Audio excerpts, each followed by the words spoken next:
Hello বন্ধুরা, আবার একটা রেসিপি নিয়ে চলে আসলাম। এটা কুমড়ো পাতা গরম জলে ধুয়ে আবার একটু আগুনে সেঁকে নিলাম। আর এখানে মাছগুলো নুন হলুদ মাখিয়ে জিরে হলুদ ধনে জিরে গুঁড়ো তারপরে পেঁয়াজ রসুন সব কিছু একটা মশলা দিয়ে মাছটাকে মেখে নিলাম।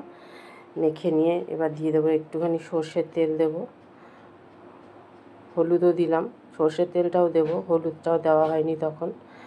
এবার দিয়ে দেবো সর্ষের তেলটা দিয়ে মাখিয়ে নেবো আবার ভালো করে মেখে।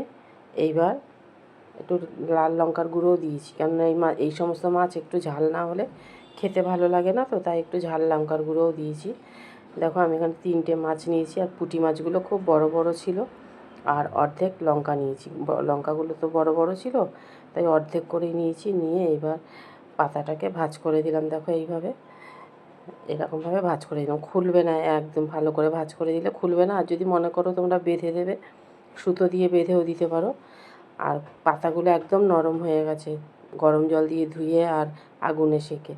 আবার 3টে মাছ নিয়ে আবারও দিয়ে দিলাম পাতার মধ্যে, দিয়ে আবার একটা লঙ্কা দিয়ে দিলাম, দিয়ে ঠিক একই প্রসেসে আবার ভাজ করে নিলাম। এবার যদি মনে করো তোমরা কাঠি দিয়ে আটকাবে বা সুতো দিয়ে আটকাবে, তাও করে নিতে পারো। দেখো এইভাবে সবগুলো মাছ আমি করে নিয়েছি। ফ্রাইং প্যানে তেল দিয়ে দিয়েছি, তেলে এবার মাছটাকে ভেজে নেব ভালো করে। হাত দিয়ে দিচ্ছিলাম না, পাতার মধ্যে একটু জল ছিল তো তাই ছিটকাচ্ছিল। এবার দেখো এরকম ধিমি ধিমি আঁচে মাছগুলোকে এপিট ওপিট করতে হবে যতক্ষণ না ভাজা হবে।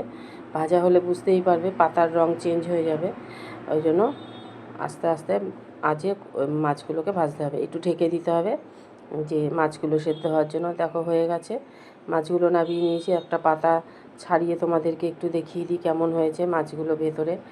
দেখো কী সুন্দর হয়েছে মাছগুলো। এবার দেখো সেদ্ধও হয়ে গেছে, দেখেছো কী সুন্দর সেদ্ধ হয়েছে। তোমরা এইভাবে করে